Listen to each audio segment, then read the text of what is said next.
با استاد محترم و سالهای دراز طولانی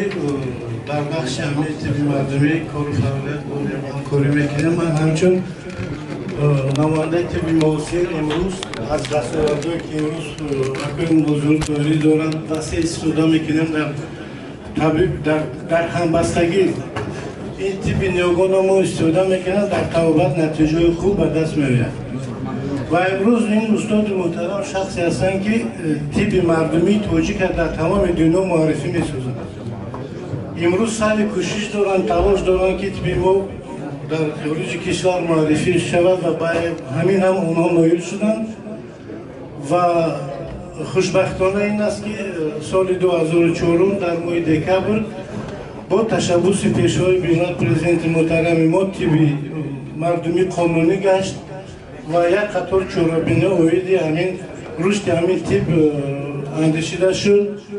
و یک اپیزود کوتاه که شما نقد نکنم یک لحظه خیلی بود. سال 2010 کنفرانس بین المللی بود در کوهستان نویه قنچی و یک کنفرانس خیلی عادی بود. اگر کنفرانس اگر ارزال ایتولورو سر شود اما کنفرانس در دل طبیعت در بلندی 2000 متر در یک جای زیب و منظر همین وقت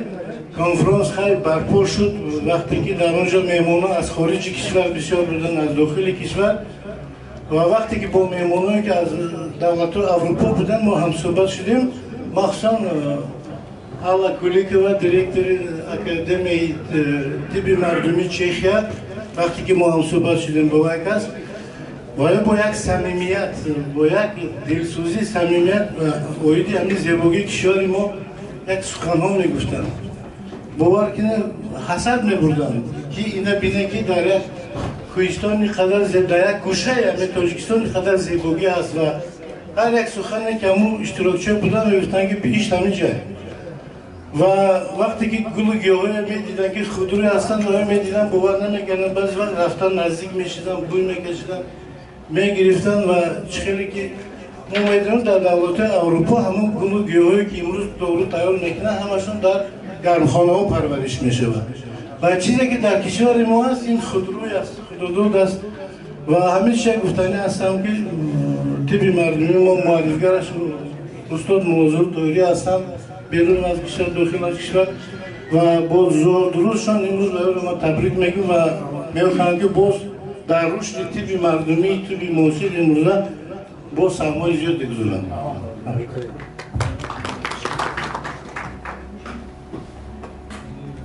دیگه از حکومت الله جلجید به کار میکنن اقشلاق استاد نامزده فنهای طب شدن. اکثر آدم ها نزد زمین کسب میرن